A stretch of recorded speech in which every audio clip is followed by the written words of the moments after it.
Assalamualaikum warahmatullahi wabarakatuh. Nama saya Nindi Aulia dan saya hari ini akan menjelaskan tentang materi kedua dari sosiolinguistik. Berdasarkan dari 3 topik dalam materi kedua ini, ada beberapa topik utama yang diantaranya. Yang pertama yaitu bahasa, dialek, idiolek, dan ragam bahasa. Di dalam lingkungan rumah saya, tinggal banyak sekali orang yang berbeda suku dan budaya. Oleh karena itu, banyak juga ragam bahasa yang dipakai sebagai alat komunikasi sehari-hari.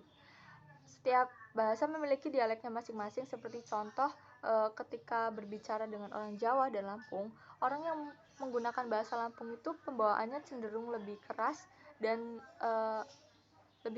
tegas dibandingkan dengan orang yang menggunakan bahasa Jawa, karena orang yang menggunakan bahasa Jawa itu biasanya halus dan lembut. Lalu yang kedua yaitu ada repertoire bahasa.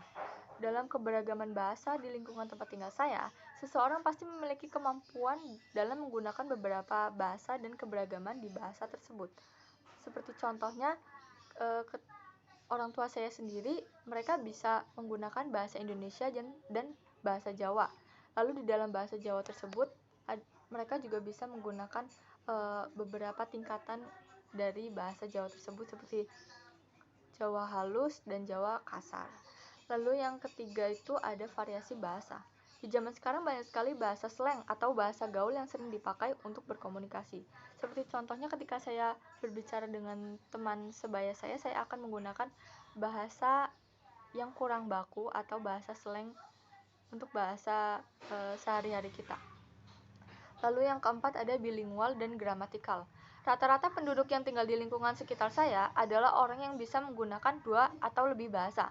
Jadi semakin banyak keberagaman di suatu bahasa, maka semakin banyak pula kosakata yang dipakai di dalam bahasa tersebut. Yang kelima yaitu fungsi sosial bahasa. Fungsi sosial bahasa adalah untuk komunikasi dan mengidentifikasikan kelompok sosial atau identitas penutur. Semakin banyak bahasa yang kita pahami dan kosakata yang kita tahu, maka semakin mudah juga kita berkomunikasi dengan banyak orang dengan latar belakang yang berbeda-beda. Seperti contohnya ketika saya belajar bahasa Inggris, maka diharapkan saya akan bisa mengerti dengan orang yang berbicara bahasa Inggris sebagai native speaker-nya. Sekian, terima kasih.